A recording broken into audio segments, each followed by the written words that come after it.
Good morning and welcome to our second virtual meeting on intercultural negotiation and learning, organized by the universities of Hochschule Schmalkalden of Germany and Universidad Pontificia Bolivariana of Bucaramanga, Colombia. We are in a globalized world with constant changes and challenges that imply the development of oratory, negotiation, and intercultural communication skills. For this reason, the purpose of the second virtual meeting on intercultural negotiation and learning is to involve students of international business or related careers from different nationalities in a conversation around a reflective analysis based on the research of diverse topics focused on international negotiation, such as countries' profile, tradition, values, symbols, verbal and nonverbal language, strategies, tactics, and others. This is space for the exchange of knowledge and experiences, foster intercultural conversation for decision making in global context. My name is Jimmy Alexander Riaño, a third semester International Business Administration student and Universidad Pontificia Bolivariana, Bucaramanga, and coordinator of this significant event. For this reason, I would like to start by greeting and thanking in a very special way the directors of these two universities for this relevant academic space. To Dr. Julio César Ramírez Montañez, Dean of the School of Economics, Administration and Business, for supporting and promoting cultural exchange. To the Director of the Office of International and Interinstitutional Relations, Dr. Rafael Calles, who has been the channel of communication with our partners from the German University. To the professors Catarina Wasink, Adriana Lopez, who guided us in the process and organization to carry out this meeting.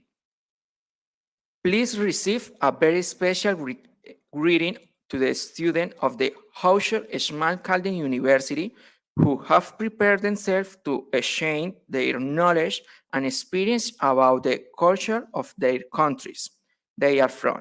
To our classmates from the intercultural negotiation class, other present, and those who follow us on YouTube. We hope that everyone will enjoy this conversation. But before we begin, I would like to invite our Dean of the Faculty, Dr. Julio César Ramírez, to give us a few words.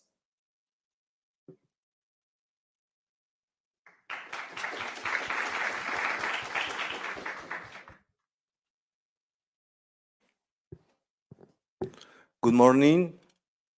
Dear students, professors, and members of academic community of Pontifical Bolivarian University and Hochschule Schmalkalden University. As the Dean of the School of Economics, Administration, and Business at the Pontifical Bolivarian University, it's an honor for me to welcome you to this important event for our faculty. This event is an extraordinary opportunity to learn and work together since different perspectives and reflect together on how this difference can impact the way that we do business internationally. I am particularly proud to see the collaboration of our university and Hochschule Schmalkalden University hosting this event. Globalization has led to an increased demand for professionals with cross-cultural skills in the international business world. International business students must be prepared to meet the challenges of work with people from different cultures, language, and customs. A crucial skill for success in this environment is cross-cultural negotiation. Cross-cultural negotiation refers to the ability to communicate and reach satisfactory agreement with people from different cultures and backgrounds. Here, at the second virtual meeting, you will discuss the importance of cross-cultural negotiation for students of different backgrounds.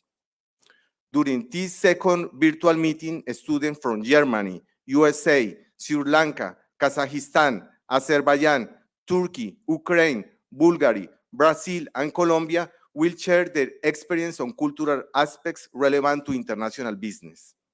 Finally, I would like to thank everyone who made this virtual meeting possible, especially Professor Diana Lopez and Katarina Wasings and Rafael Calles, and students, participants, and organizers. Welcome to the second virtual meeting to Intercultural Negotiation and Learning. Thank you.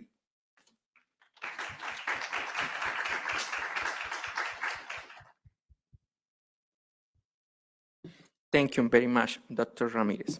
Now, I would like to invite our Director of the Office of International and Interinstitutional Relations, Dr. Rafael Calles.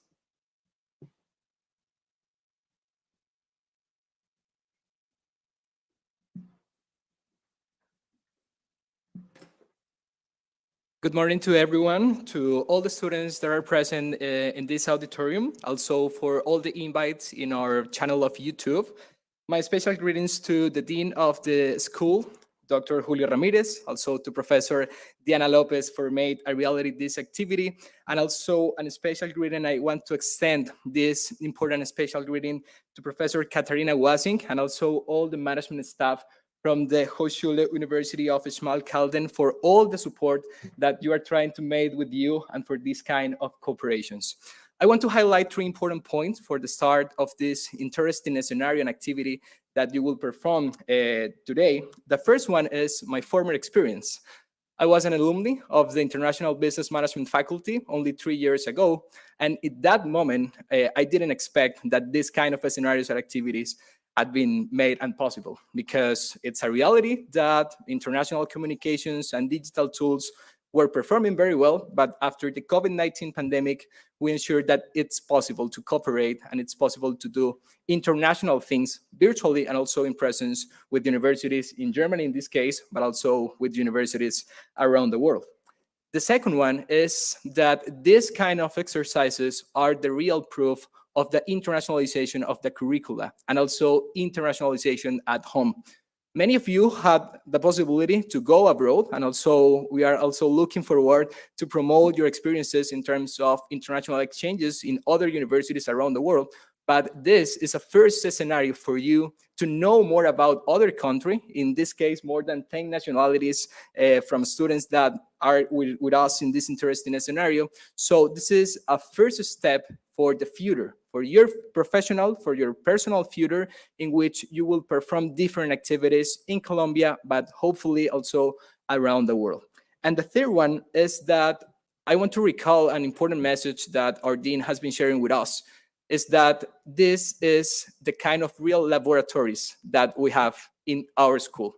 So probably many of you have the possibility to go to the laboratory of finances, but also different topics that we are trying to attract and so to perform. The previous audience with the Cold Peru Chamber of Commerce, and also these kinds of scenarios in terms of international of the curricula are real experiences and real laboratories that you have the opportunity to perform and to go forward, having in mind all the opportunities that we are trying to promote with you at UPB Bucaramanga. So thank you so much for the opportunity, for cooperate, for being part of this interesting meeting, and looking forward and also wishing you all the best in these experiences and the next virtual meeting of international cultural negotiation that I am sure that we will perform in international business management and also in all the different schools of the UPB Bucaramanga. Thank you so much.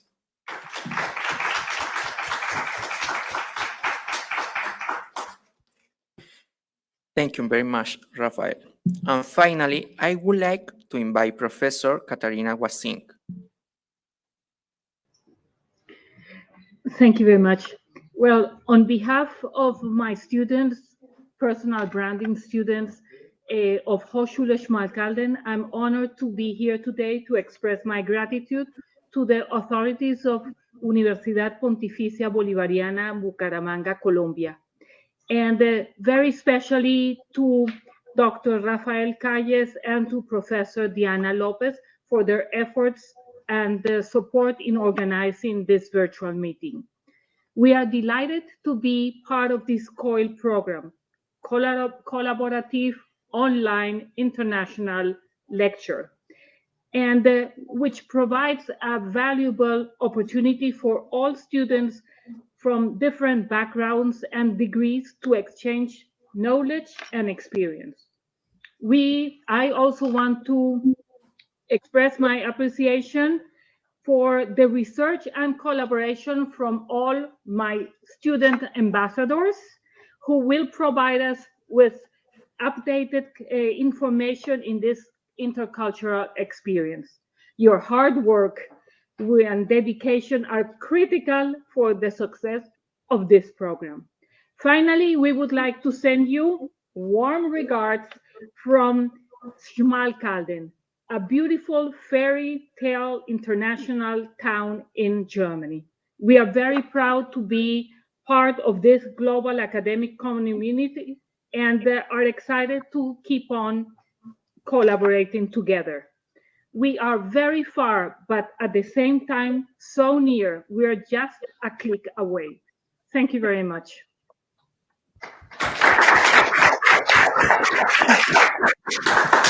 Now we will begin our second conversation, which is led by our moderator, Daniela Alejandra Ramos.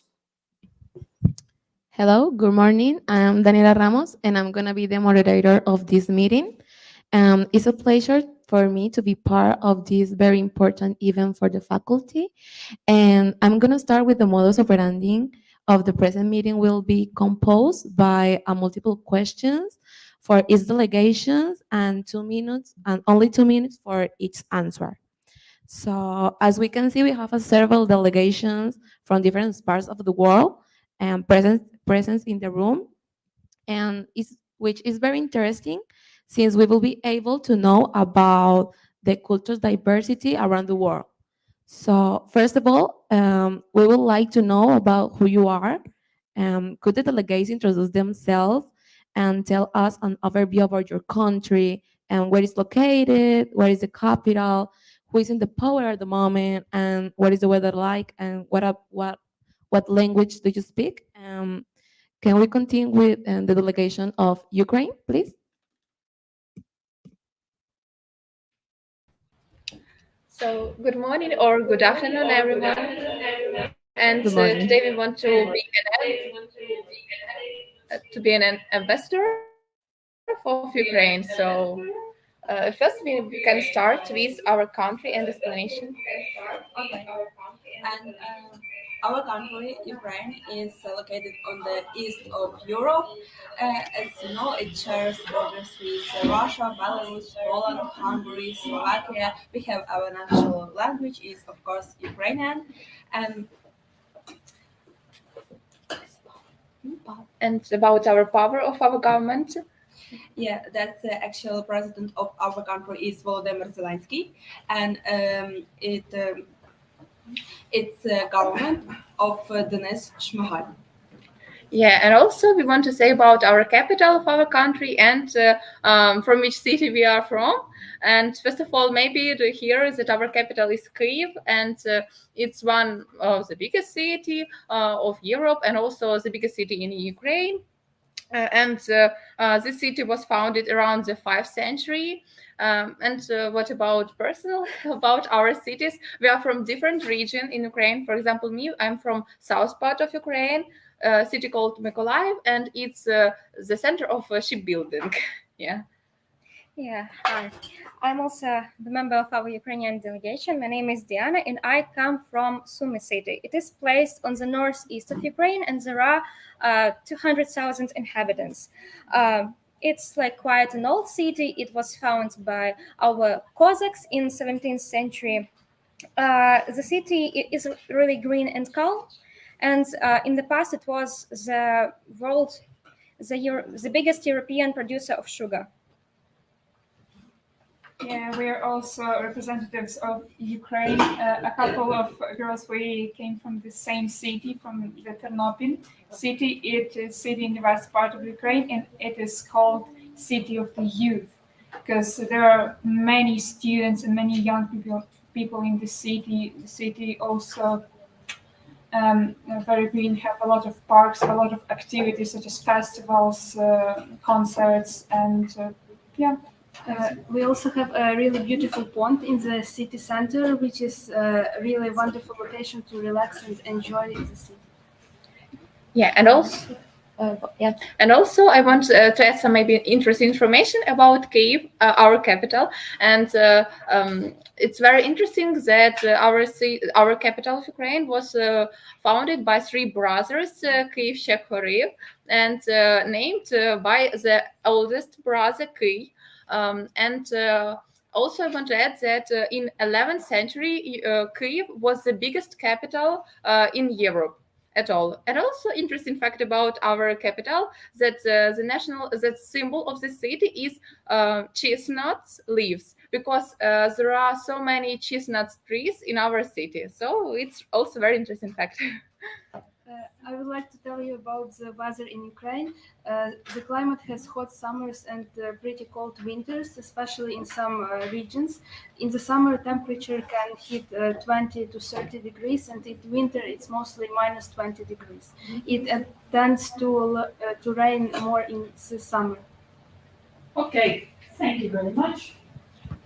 Okay, thank you very much. I really didn't know. And that really was a good information that I really don't know about Ukraine. And thank you very much for participating. I'm going to go to another continent, like, what about Brazil going to America? Could the delegation of Brazil please answer the same question?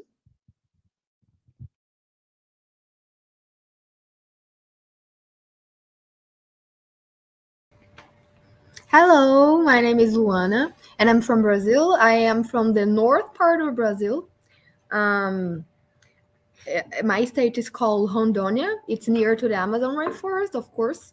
And my city is called Vilhena, a small city in the state.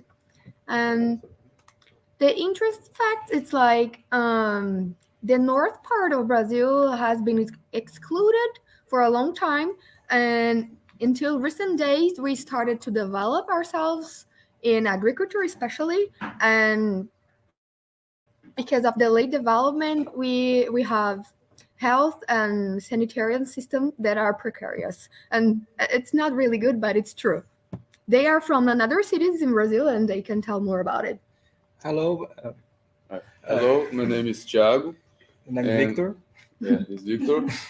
We are from Belo Horizonte, a city on the southwest of Brazil.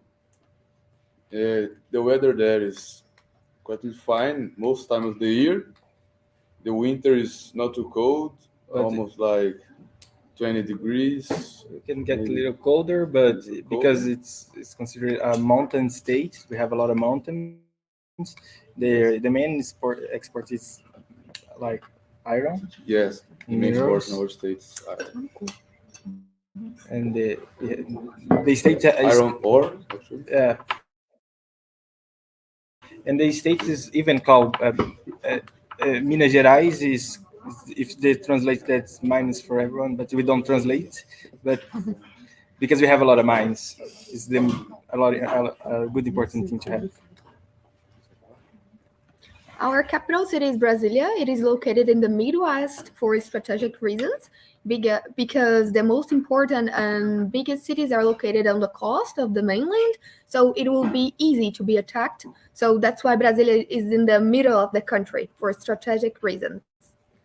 Brasilia is one of the only ones that was planned in Brazil. And they have a shape of an airplane. Yeah. That's something really interesting to know. Okay, thank you very much for the information. I would like to go with Kazakhstan.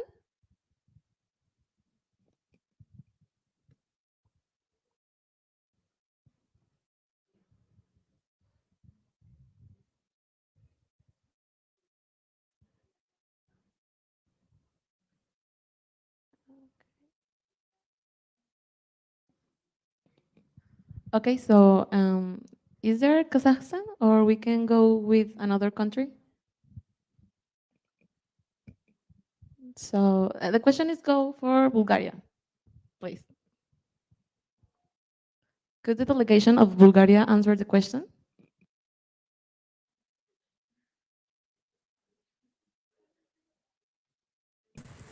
Okay, so Kazakhstan, please.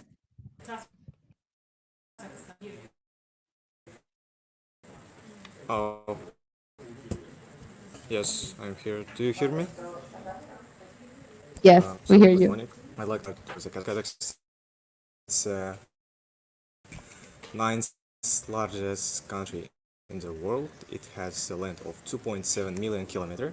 And it's 1,000 kilometers north to south. It's 1,000 kilometers, and it's one of the biggest economically developed and fastest growing country in the Central Asia. Main export is gas, oil, but also our developing in the diversification on the agriculture, manufacturing and the tourism fields.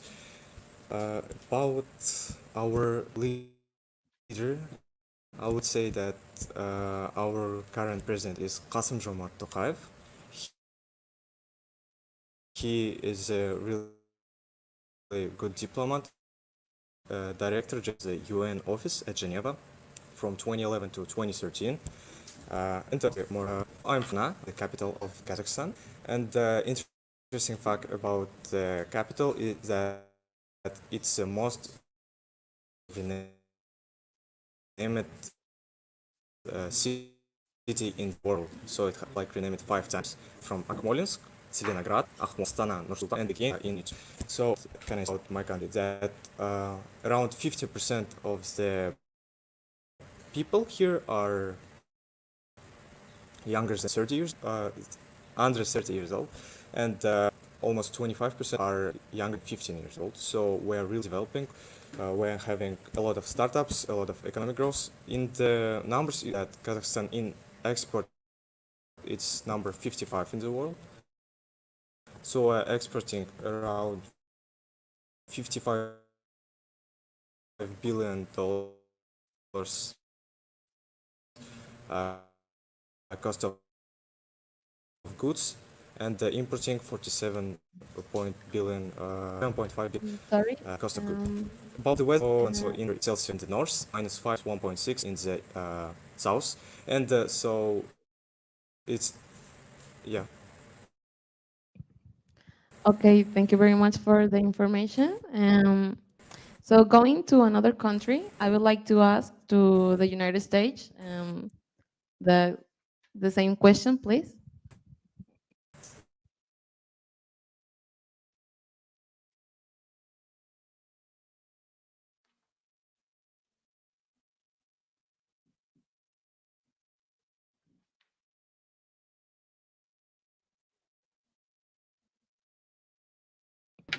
Okay.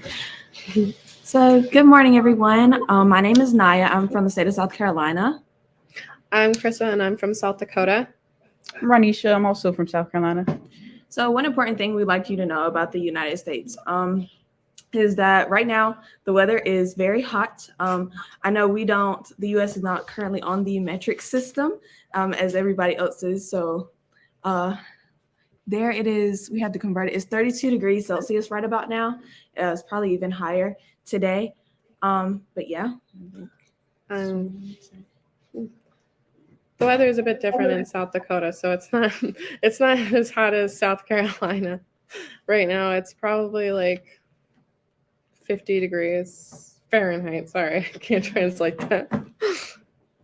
And we also forgot to mention like where our placement is. South Carolina is on like the east coast of the U.S. and South Dakota is more in the Midwest. Mm-hmm. So we're on completely two different pieces of it. But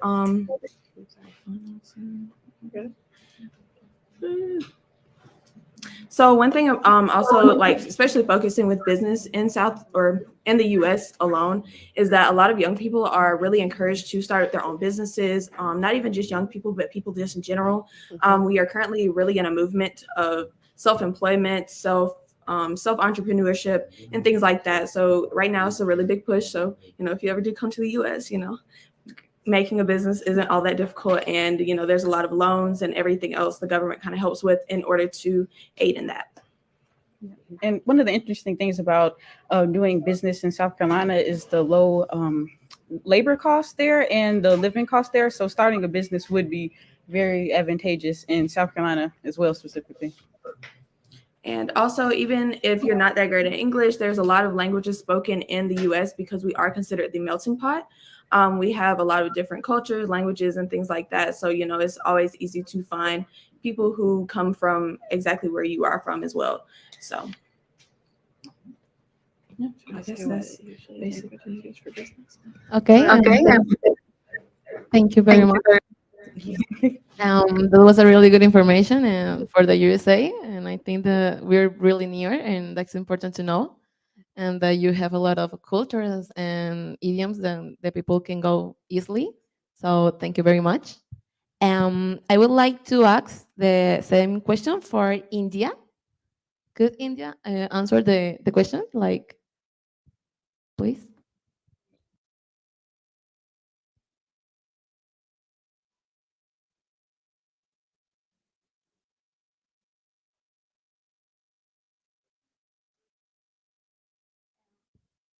I'm sorry, we can hear you.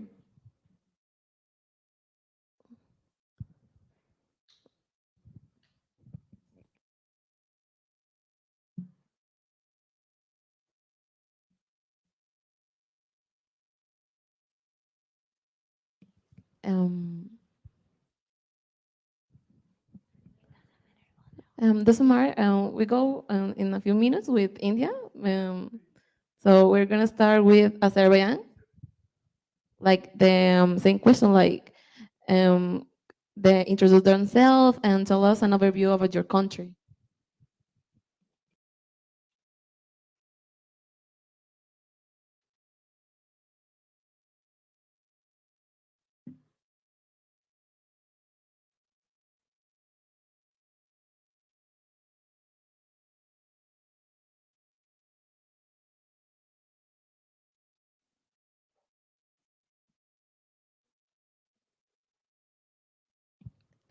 India, could you respond the question, please?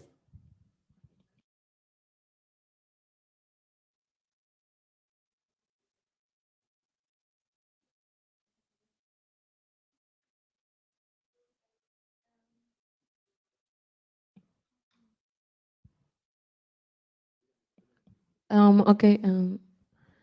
We're gonna start with another country. Well, for Mexico, the delegation of Mexico. Okay, so it's the same question for you. Like, could the delegates introduce themselves and tell us an overview about your country, where it's located, who's in the power at the moment? Please. Hi. Yeah. Hi. Hi.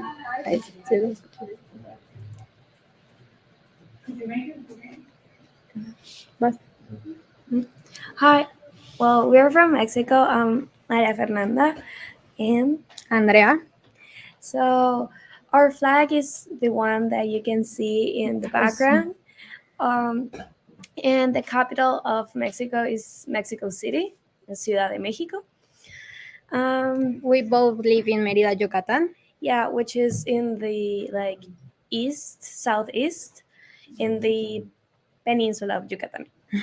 So, in there is the weather is really hot, and is that area is well known for their beautiful beaches and like natural beauty, but also because there is like the Maya history there and Chichen Itza and all of that. We have a lot of culture there, and also our typical food is cochinita, sopa de lima, panuchos.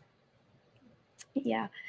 A little bit about our communication. We obviously speak Spanish, but there's a lot of indigenous languages. Where we come from in Merida, there's the Maya, which some people speak. Yeah, some people keep speaking that language, but also if you come here, you will see that native like people incorporate like a few words in like in their everyday life. So You can say yeah, for word. example, me, even though I will speak Spanish, I will sometimes say like chichi, which means like grandmother, or tuch, which is like our belly and stuff like that. We incorporate that in our language. So don't be surprised if you don't understand something, even though we're speaking Spanish. A little bit our Communication styles. when it comes to business, Mexicans tend to be very friendly. So we do speak in a formal language, but always in a friendly mood. And We also like to hug too much the people, like we are so expressive in yeah, that way. like in the business environment, we will usually like handshake or something like that. But like Andrea said, like in We are more like close, like yeah, most people we're like to hug each other to say hi. yeah, and a kiss on the cheek. Yeah. When it another thing, making business is also encouraged in Mexico, and a lot of industries that are strong are agriculture, manufacture, They, services. they also export a lot of things like habanero, avocado, Yeah, and tomato, tomato, tequila, mezcal. mezcal. So yeah, that's a little bit of our country. Okay, thank you very much. Like, your culture and my culture is very similar. It's like the same because we are Latin American and we speak the same language. And I think the cultures but your culture is very beautiful. I would like to ask the same question, like an overview, and could tell us something about the delegations for Azerbaijan. Could the delegation of Azerbaijan or India? Azerbaijan, please. And then India. Okay. Hello. My name is Ali. I'm living in the second biggest city in Azerbaijan, Ganja. It's called Ganja. The Ganja is country located in Caucasus region. The president is Ilham Aliyev, and his government are currently in power in Azerbaijan. The capital is Baku, and this, as I said, the second biggest city is Ganja. The Ganja important facts include its oil and natural gas resources, its cultural heritage, such as a UNESCO World Heritage Site of the İçerişehir and Şirvanşahlar, the palace, Şirvanşahlar Palace in Baku, the UNESCO World Heritage, its site of the Ganja Historical District in Ganja, and the traditional services such as Azerbaijan, cuisine, and some facts about Azerbaijan. The country is located on the southern shore on the Caspian Sea, and borders with Turkey, Iran, Armenia, Georgia, and Russia.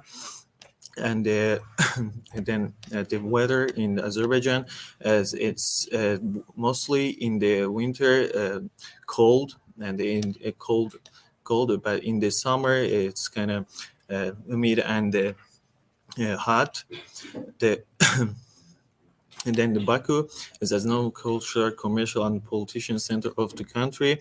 It's also called tourist attractions such as the famous Ateşkeh, the mountain, burning mountain. It's the whole year it's burning, and it's also affects our religion. In the past, we have another religion. After that, the history changed that things, and also Baku has this subtropical climate located on the Caspian Sea coast. Summers mostly hot, as you said, and uh, then the business and our economical problems. It's in Azerbaijan, it's easy to start a business because it's kind of there is no that much big companies. That's why it's all there is also actually, but for the new for the new person, it's not it's easy, I would say, but it's not same for Europe. If you want to start a business in Europe, it's not kind of easy. but our problem, the finding job in a country, it's not easy or difficult. It's dependent on the personal and skills of and your work experience. Also, there is a motivation among young people to find a new job or popular sectors in the countries include tourism, energy, finance, and agricultural, and that's all. Okay, thank you very much. I would like go to India, please.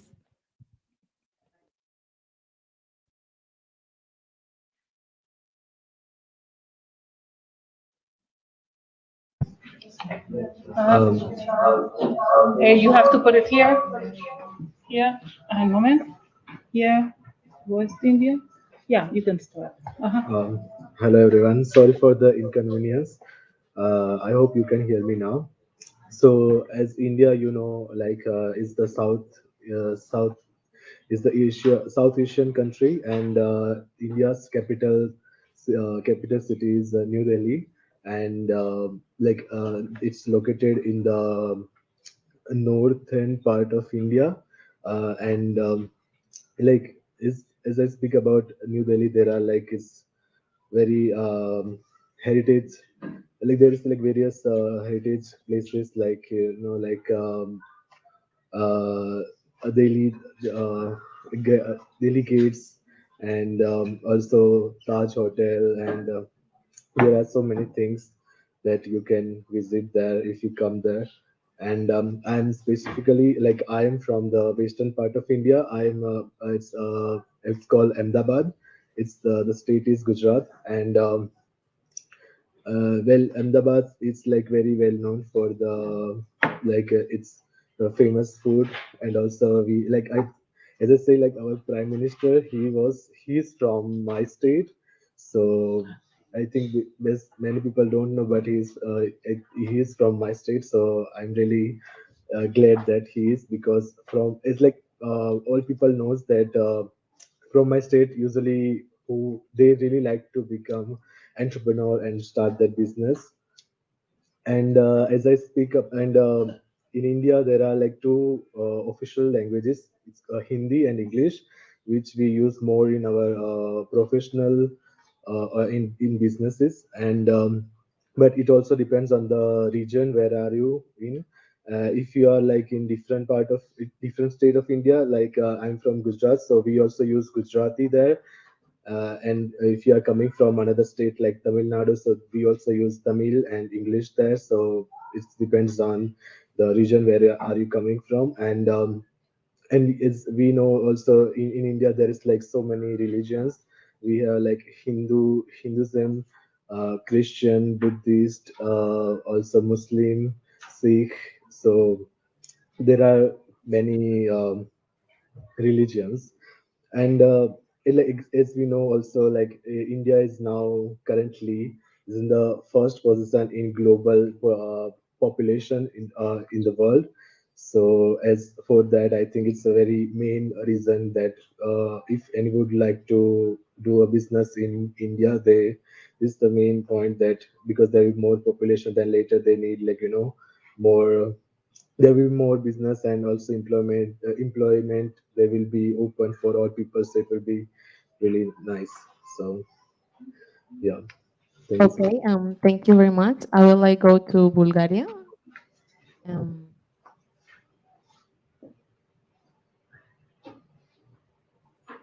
Uh,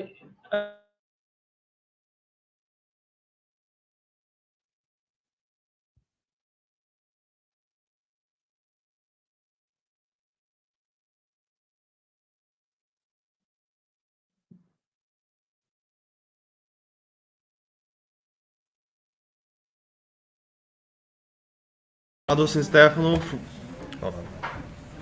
Go for it. Hello, I'm Radosin Stefano from Bulgaria, from the north western part from Bulgaria, from a small town called Montana.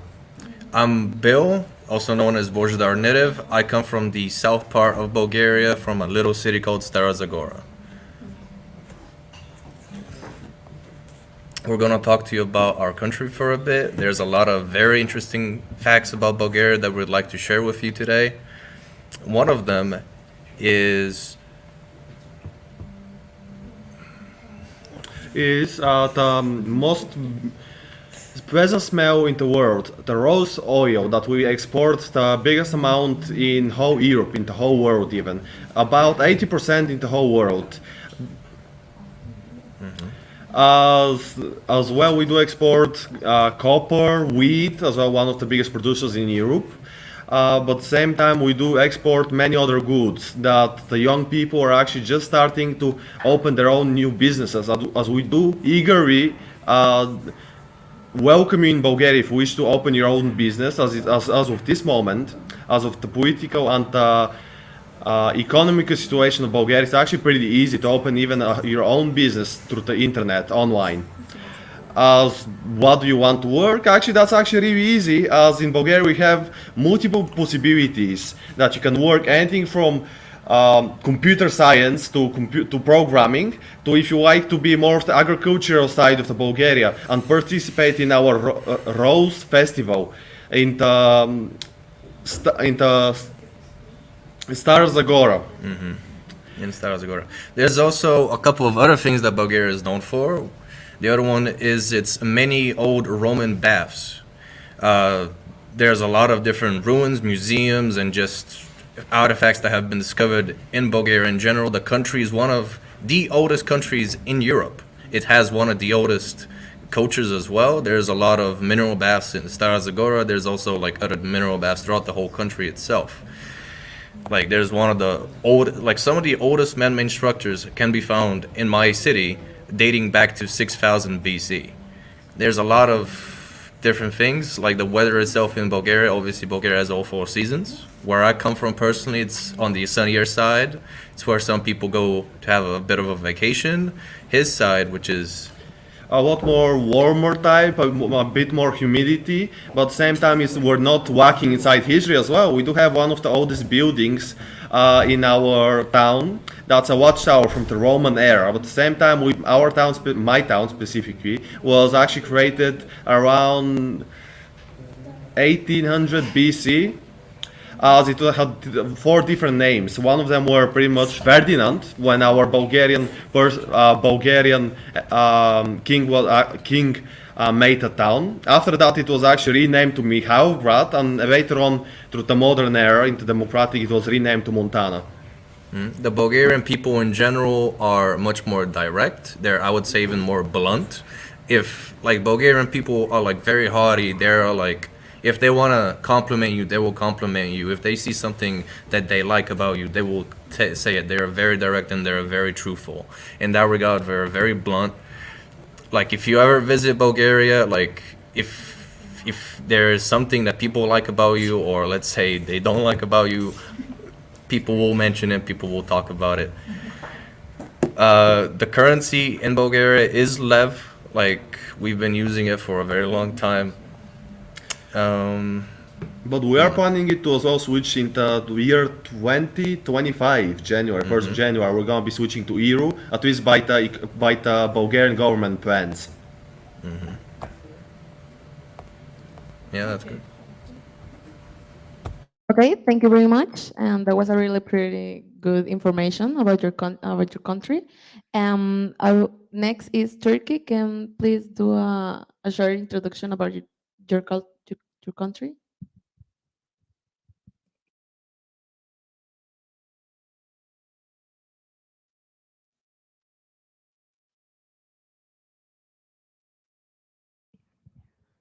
Turkey, are you there? The delegation? Okay, my name is Sofia. I'm from Turkey. Okay. Turkey's strategic location is country between Asia and Europe. It's famous for its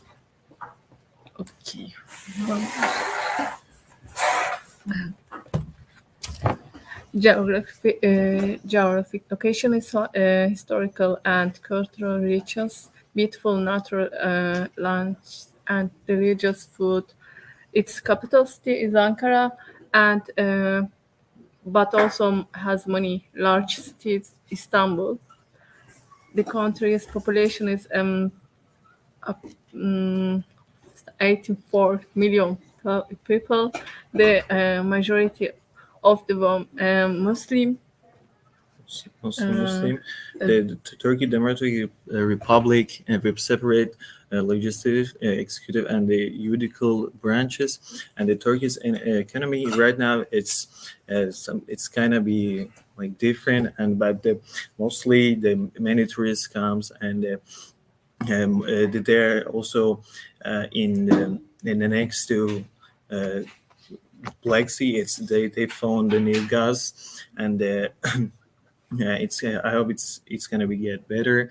And Turkey is known and historical and cultural richness, and Turkey also Azerbaijan and Turkey we have similar language. Also, the foods, cultural. We don't actually mostly people says how do you know Turkish or they say same things for the Turkey, and we have culture. We also in the past we were like we were calling Turkish Azerbaijani Turkish, and they are just Turkish. And in the past like our history kind of same. We after the one until 7th century we were together. After that we separated, and because of history, and then what? But still, we have same language, same culture, almost same, but a little bit difference. And then in the weather in Turkey, it's also same. We have in the summer hot weather, but it's kind of changeable because mostly in the south it's be all the whole year it's being hot, and but in the south on the western south it's been a little bit cold, and the language in Azerbaijan language we're using two languages for the politicals and other things English, but we have Russian and Azerbaijani, and but in Turkey it's same. The Turkish they're using the Turkish for the politicals and for the other things, everything's for the in Turkish, and then what I can say in the president of the Turkey is Erdogan, and after 1 month or in 2 weeks they're gonna they will be kind of changeable things. It's gonna be really it's right now every news we're waiting news something special, and then the language and, I think Cappadocia is Um, Turkey. And Topkapi Palace, Cappadocia, Antalya is Pamukkale is Pamukkale Traventenleri is English. Traventins. Traventis is very beautiful city, country. Okay, thank you very much.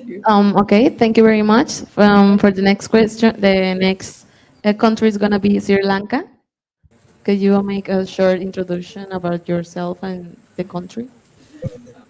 Hello, hope you all doing wonderful. Actually, first of all, starting my presentation, I will greet you in our own cultural way. We from Sri Lanka. In Sri Lanka, we greet just like this. That means long live. And Sri Lanka is located near to India.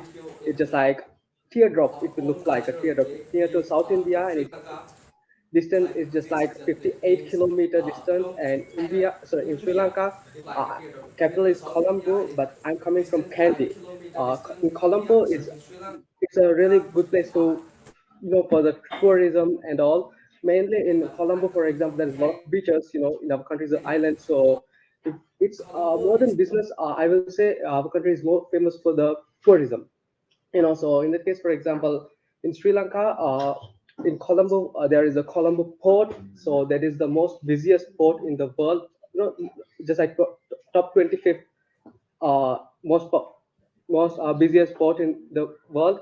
And then in our country, I'm from Kandy. So in Kandy, we have the Dalada temple that is called as a that is considered as a UNESCO heritage in 2008, and also there most of the Buddhist people come from all over the world because there is a truth of Buddha in that place. And also in Sri Lanka, I would like to say in Sri Lanka, it's in Sri Lanka mainly for the import export. I would say, for example, especially we import export tea, and we export tea and um, Okay, and thank you very much. we export tea, and then gemstones. It's kind of crystals we export, and as well we export a lot of spices from our country. And for importing stuff, I will say from our country, we import from other countries, such as medicines from mainly from India, and from China we import medicines, and as well as gasoline. For gasoline import, we import from Saudi Arabia, and as well we import machinery items from mainly from Japan and all. And also from our country, starting a business is not that much of a big deal, because in our country, if you want to start a business, just like very easy comparing to other country to start a business. And also, I will say from my country, it's more better for example, there is not a lot of mountains, and for especially, I will say it's famous for beaches in our country. Okay, and thank you very much. That's a very information to know about your country. Yeah. Um, Okay. we're gonna do the next question. Okay. Is Thank you very much. Um, I don't know. I think all the 10 countries were represented, right? Okay. yes, only I think there's a lot more to ask, but I don't know if that is possible. You have any other questions? Because I have an yeah. idea. The is the same question for the delegation of Colombia? Like, um, Yeah. could the delegation of Colombia answer the same question? Yes, that's what we want to hear. Yes. Okay, thank you. Hello, everyone. I'm Isabel Ortiz from the UPB of Bucaramanga.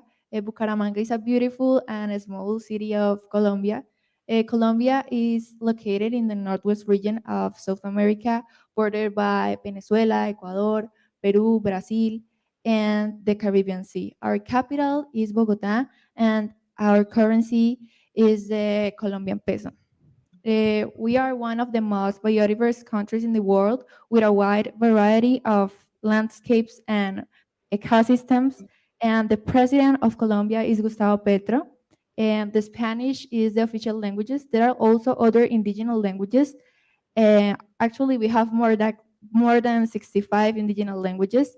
About the weather, Colombia is a tropical country, which means that it's hot most of the year and it rains frequently in other regions because we don't have seasons.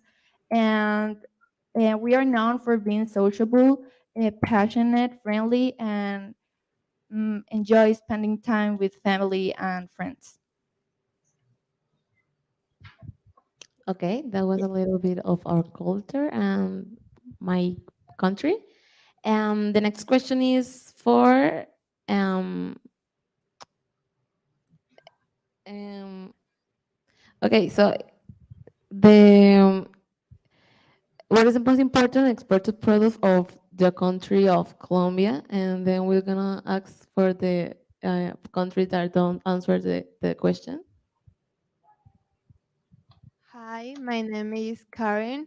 I'm a student from UPB University, section of Bucaramanga, the beautiful city.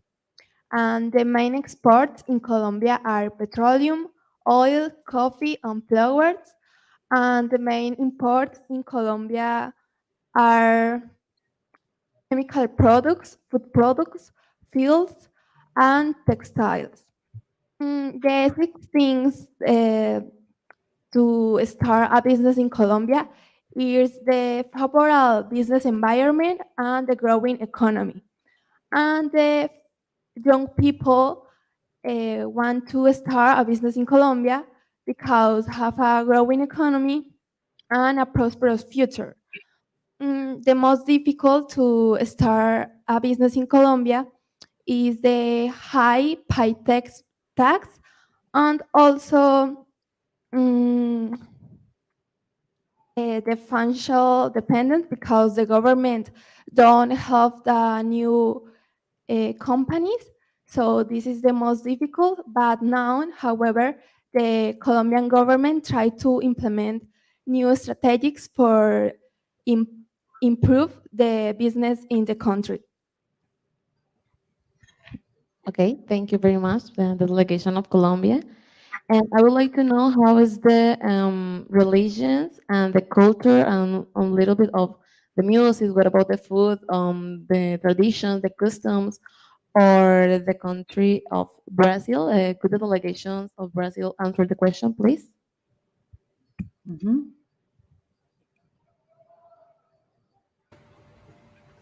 Brazil? Yeah. Okay. Just let me see. Just talk now. It's about food, right? And religion. Most of our population it's Roman Catholic. I think it's around 50%. I'm trying to find the numbers. And 31% of Brazilian people are evangelic, and 10% have no religion. We celebrate. I think it's nice. We celebrate the New Year's Eve. It's not Eve, but in 31st of December, and we usually wear white, but all the colors are okay to use it, except we don't normally use black. So it's interesting. In England, we celebrate Festas Juninas. It's a typical celebration in this time of the year, and in these occasions, we eat and dance a lot. It's like a huge tradition, actually. We also Brazilians love cleanliness, so we brush our teeth and use perfume and deodorant every single day, and it's really interesting.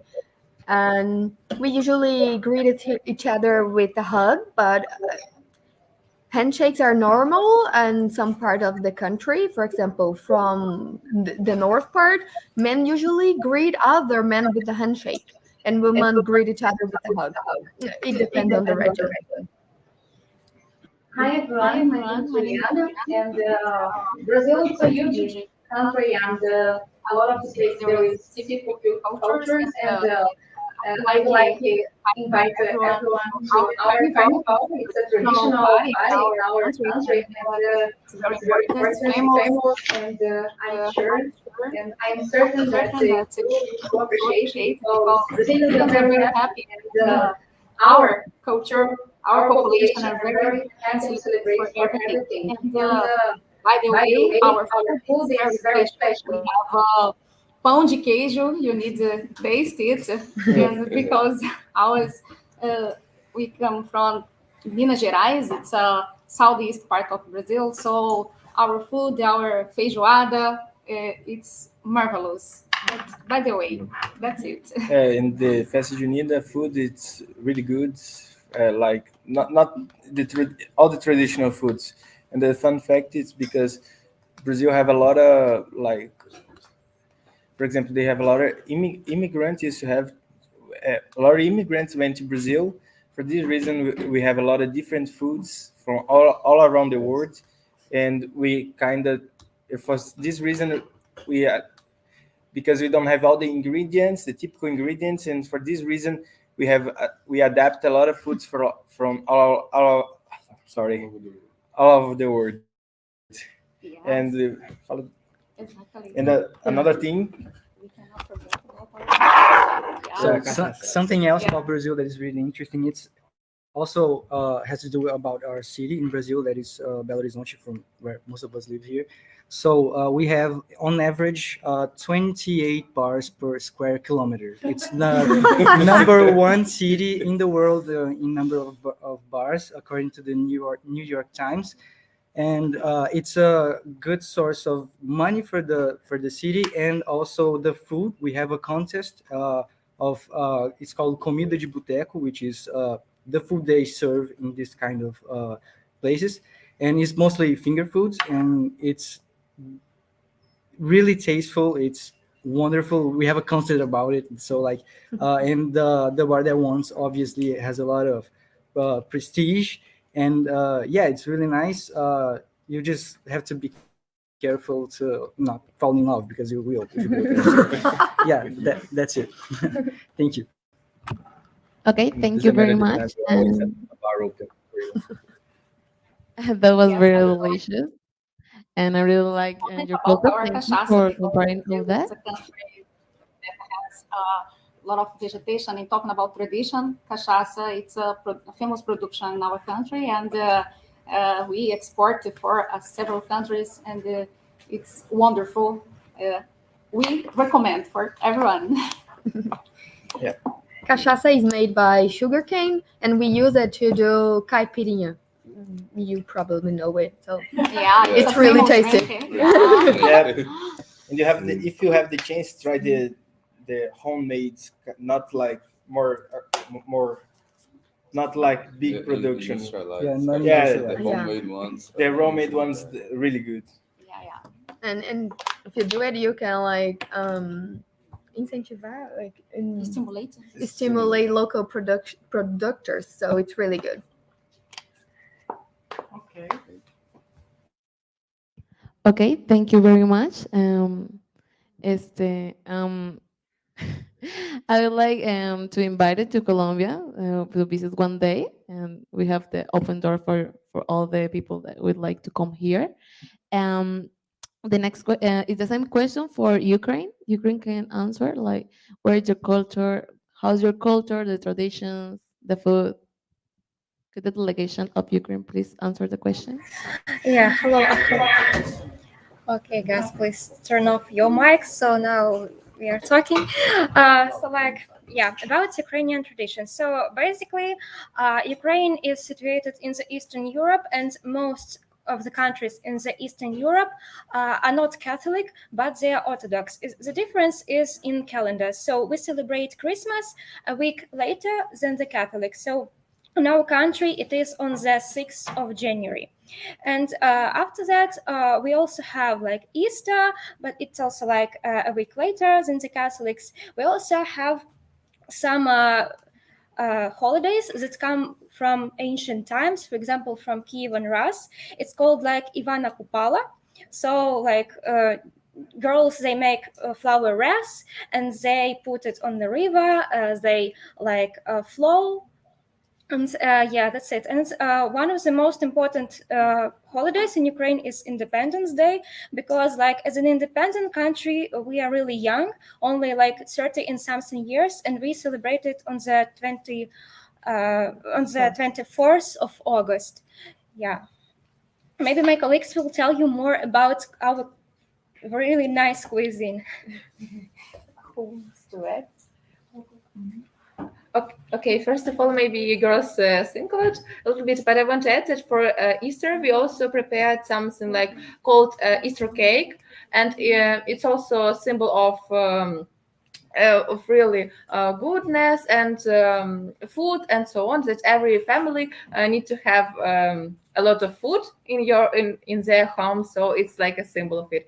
And also about Ivana Kupala, that said Diana, it's all very, very interesting holiday, because we also have like a big fire, and young people, it's mostly it's holiday for young people, and young people, girls and boys, they need to jump over this fire. So it's a very dangerous, but at the same time very interesting. And so it means that this part of people who, and you need to jump it together. You need to grab your hands. You hold like, hands and yes, you run and jump over the big fire. I'm sorry, my phone.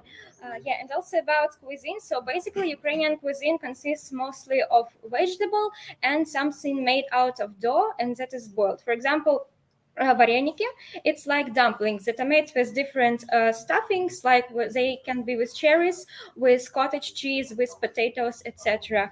Also, one of the most authentic and nutritious Ukrainian dishes is called salo. It's in Ukrainian. Basically, it is a pork fat with some layers of meat, and it's really useful. It's really tasty. Many Ukrainians like it, and we usually eat it on a small piece of bread with some garlic or green onions. And also, maybe you have heard about our traditional soup called borscht. It's made out of its main component beetroot, cabbage, potatoes, some carrots, and there also can be any kind of meat. So yeah, that's it. We also like making different pastries, yeah, etc. That's really, really interesting. The food was really sounds really good. Like in general. So we don't really have that much of a difference between region, but you can see a difference between each region of the Ukraine in the clothing, because we have. If we can show you pictures, we will show you the pictures of our national clothes. They really. You're going to send them. Tell them you're going to send Okay, them. we're gonna send it to you. Also, if we can, we will see. We will send you.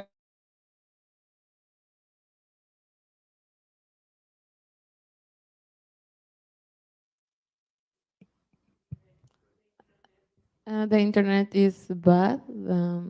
Are you like? We need just a second. Okay. Yeah, and we yeah. return. Yeah, another interesting fact. So, for the most of territory, we speak Ukrainian language. But if you went to a Carpathy Mountains and you meet some local people, even if you're fluent in English, those dialects, they're crazy. You would probably understand like 50% of what they are saying, even though I'm completely fluent in Ukrainian. There's some specific words that you just cannot understand. They're, mix of different cultures. Maybe my colleagues have something to add. Could you please teach I us? don't know if you can see, for example, picture like this. So it's our national clothes. It's called embroidered t-shirt, and more embroidery on our arms. On our arms, the more rich girl or women is, and also you can see a lot of jewelry. It's made from wood. It's made from metal and so on. It's also symbolized of. Richness, and more you have, more rich you are.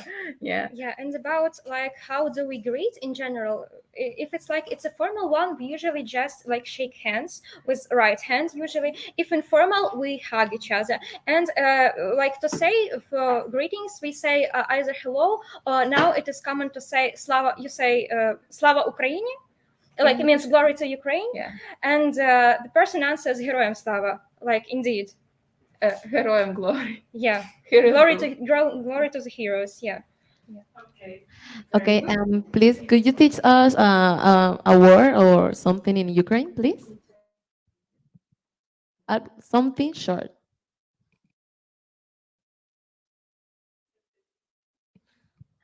Please, the delegation of Ukraine say something or teach us something. Okay. The question was, could you please repeat the like? What particularly did you ask about, like the war? Just say hello or something in Ukraine, please. Because we can't hear really poorly. Like something like about your reactions and just to say something. About our reactions. And so, of course, at the beginning it was awful. Many people did not expect that, as well as me, as like how a war can happen in our country. And like it's been more than a year now, and still our hearts cry, and like our children are dying. Russia kills our children every day with missiles, with drones, with like, especially in my region. My city is located only 40 kilometers from the Russian border, and hopefully thanks to our army, thanks to God, like it is peaceful in my city. But on the border, literally 40 kilometers from my city, the villages are shelled every day, and they are empty of people. So people fled to another regions, and so yeah. But also, I want to add that this war shows us, we know it always, but this war shows that Ukrainian really freedom nations. We want to have freedom, and this is our main. We want to be independent. So it's our main maybe value in our life, and so we always be fight for it. And yeah. Yeah, and I want to say that now in Ukraine, like literally every citizen is a soldier on its own front. Many people volunteer. People anyway, they have to work. They have to raise their children, and they want to raise their children, as psychologically healthy as possible. And it's really because now we are in Germany, and of course the atmosphere is completely different. Like people have their just problems. Oh, what to buy? Oh, everything is expensive, and so that's it. So I'm personally really really proud of every person that's in Ukraine now, because it's really hard, to live to. Of course, We support you. eventually you get used to this lifestyle, but it has to stop anyway, because Yeah, we support you. I hope so. we should win. Russia should collapse. Yeah, we support you Yeah. really. Thank you. Don't worry. Thank you very much for answering the question. I would like to know the culture about Colombia, so the delegation of Colombia could respond the question, please.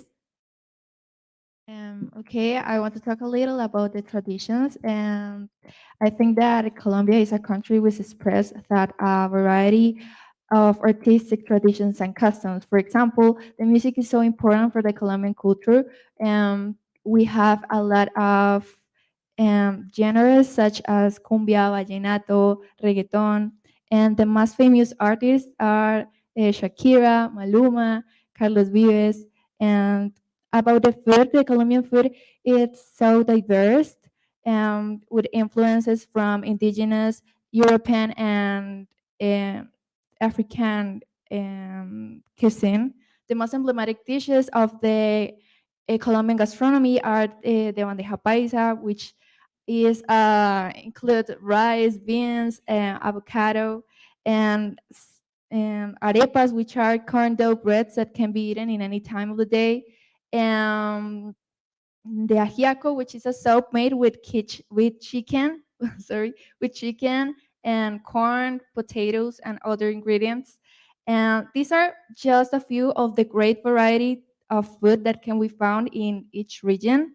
And the religion also plays an important role for them from the Colombian culture, being mostly Catholic. And finally, we have many festivities. One of the most important are the Carnival of Barranquilla, which is a colorful and folkloric event accompanied by music and typical dances, and the flower fair in Medellin, the Carnival of Blacks and White, the International Film Festival in Cartagena.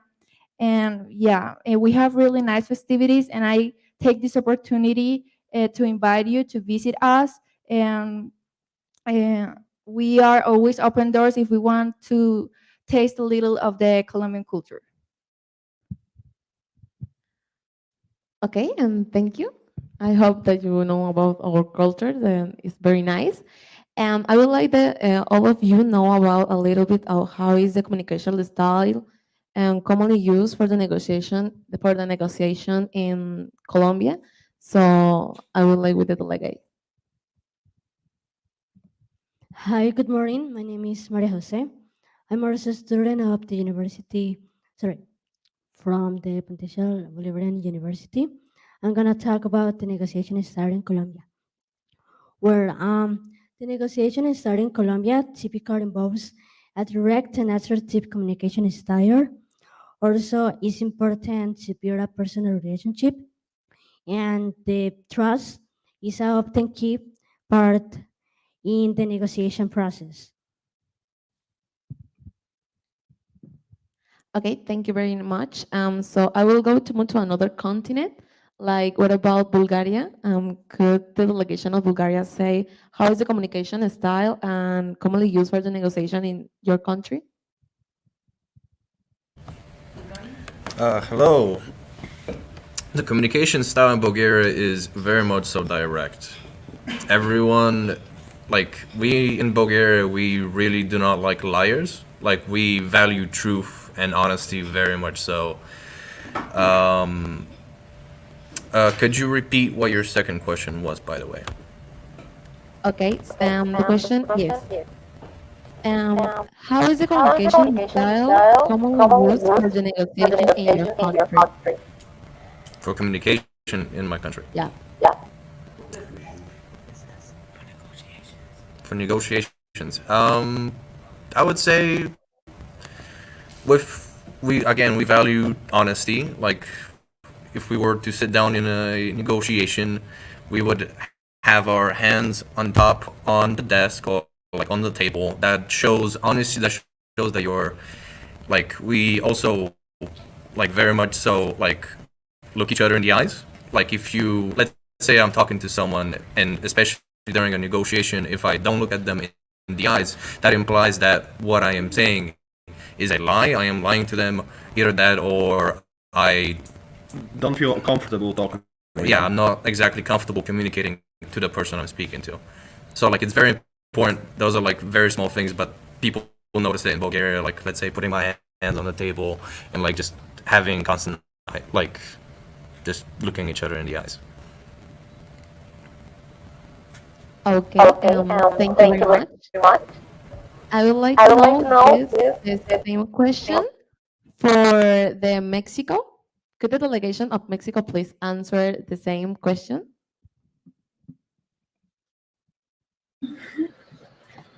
Hi. Well, in Mexico, we're very friendly. So in business that can be shown, you'll always like treat someone more kind with a smile. Even in business, they will receive you with like Food, some gifts. Yeah, maybe they will offer you something of water or something like that, and always being polite is important. Um, yeah, in a more like day basis, um, we are. I don't know how to explain it, but we're very close to each other. So usually with friends and stuff, like physical contact is very important. So sometimes you don't say things with words, but like with how you With actions, maybe we can show them. Yeah, maybe if you will like if a friend is sad, you will bring them to a party, or you will bring them food, or you will spend some time with them. So we're like we're friendly. Yeah. And in business it's also like that, I think, a little bit. Like you again, you offer the person something to eat, something to drink, if they're comfortable, like you really worry about their other people. Yeah.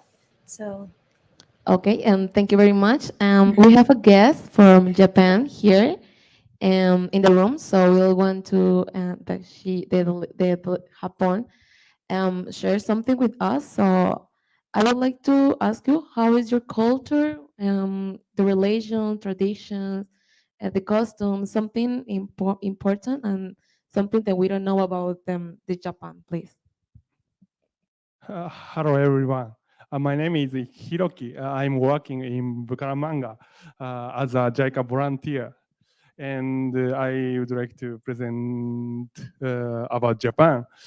Japan is an Asian country, and we eat a lot of rice, and the capital city is Tokyo, and the Japanese people are working very much, and but in Colombia also they are working a lot.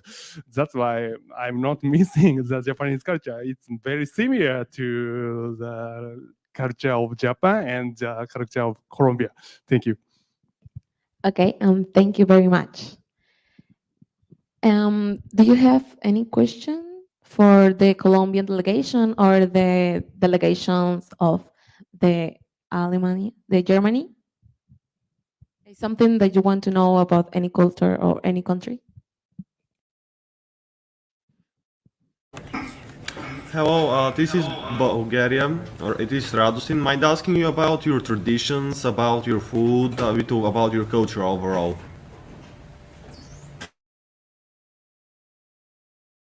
Thank you. Thank you your question. I would like to mention about Japanese food. So Japanese people are eating raw food, especially raw fish, raw meat también, and we eat raw horse in Japan. When we say it, almost of Colombian people are surprised. That's why it's very strange culture for many people. Okay, thank you. Any other question for the delegation of Japan? Catherine? Katarina? No? Any delegation? Any question? Hello, we have a question. We have a question about work culture in Japan. So we heard that in businesses, working overtime is really like encouraged. What can you say about this? Thank you for your question. I think this is two problem. One thing is Japanese people follow the opinion of other people. If they are boss, we can't go back to home because of we have precaution to boss. And another reason is we got extra charge for job. So we are working to get extra salary. I think this is the culture of Japan. Okay, thank you very much.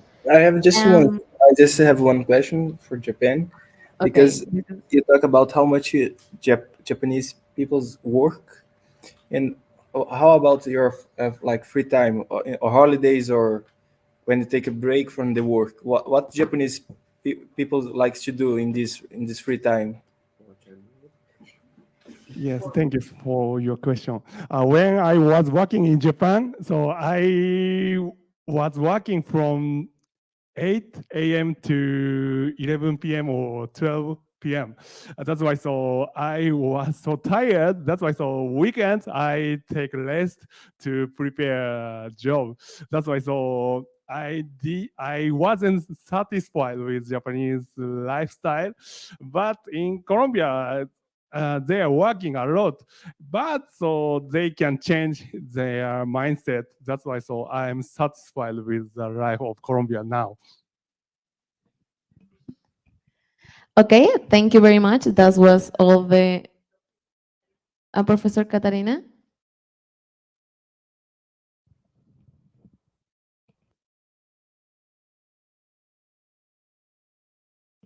I can hear you. We can hear you. It's open now. Yeah, it is. Okay. Okay. I would like to ask Kazakhstan that he could talk about the food in Kazakhstan, because it's particularly different. I would like to ask you what do you mainly eat, and what do you mainly drink in parties? This is interesting to hear. Okay. Yeah.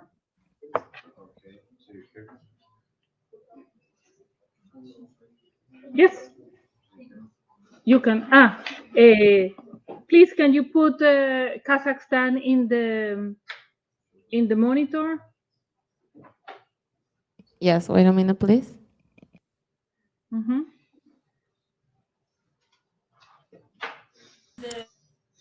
Okay.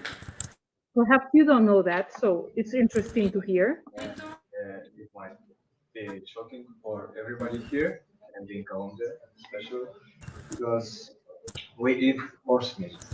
So horse meat and our national dish is called beshparmak.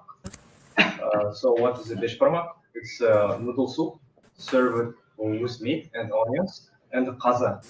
So what's a kaza? Kaza is a type of smoked horse meat sausage. Mhm. And except it, I would say with Varman, Mante, for that, like every Central Asian country. So I would say about Burdak. That's a dish that was made with the chopped pork or beef, and with onions and potatoes with it. Plus, we have like really tasty bausak. Bausak is a really small type of bread that's often served with a side dish as a snack, and it's made of the flour, milk, eggs, and butter, and it doesn't contain anything inside of it, but it's really tasty. I will bring it one day here, and you will try it. And we can send some to Colombia. But tell me, what do you drink in parties? It's not exactly cachaca. No. What? Cachaça. What do you drink in the parties? No, not cachaça. That I know. But tell them, what do you drink in the parties, because it's interesting. Something I would say what do you drink? It's fermented drink made of the maize meat, and that's traditional drink. So it has a lot of health benefits. I think that's unique. Let me repeat. You drink the milk of the horse, fermented. That is their liquor. Okay, you can bring. I'm sure Brazilian people will like. It's white, and it's interesting. Yeah, it's really interesting. So curious. Yeah, Um, but and there's also milk from camel, right? Okay, so you can choose between. Yeah, I think it's interesting because people can get very drunk with this. Yeah, it's interesting. Okay. Okay. yeah, we drink aguardiente. Mhm. Is our liquor. That was really interesting and curious about us Kazakhstan. Thank you for sharing this information. Thank you very much to all of you for taking part in this conversation. I hope you enjoyed and learned as much as we did. We are waiting for you here in Bucaramanga, and always remember that UPV has opened door for everyone, and so we are waiting for you. So thank you very much for being part of this second meeting. Thank you very much. Katarina, Professor Yes. Katarina. Uh, yeah, please. Yes, I would like that the students from Colombia and our students here, they are going to post in the social media, and we have 3 hashtags, and we put it in the chat. One is hashtag student ambassadors. Second, hashtag culture exchange. And third, global collab 2023. So I hope that all the students can start a networking, let's say via LinkedIn, and make it really interesting so everybody can get to meet and be in contact. Thank you very much again for all of you, to all the students, for you moderating this, and all the authorities of the university. Thank you very much, UPB. And by the way, we have here representatives of Venezuela also, and we have also from Colombia, from Barranquilla, and yes, and we are very happy to share this time with you. Thank you again. A big clap for all of you.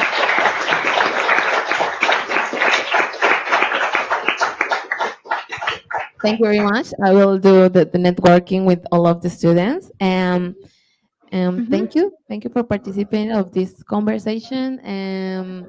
I hope that you have a nice day. Thank you very much. I don't know. Can you turn on the mic so I turned off. Would you? There's a lot of sound.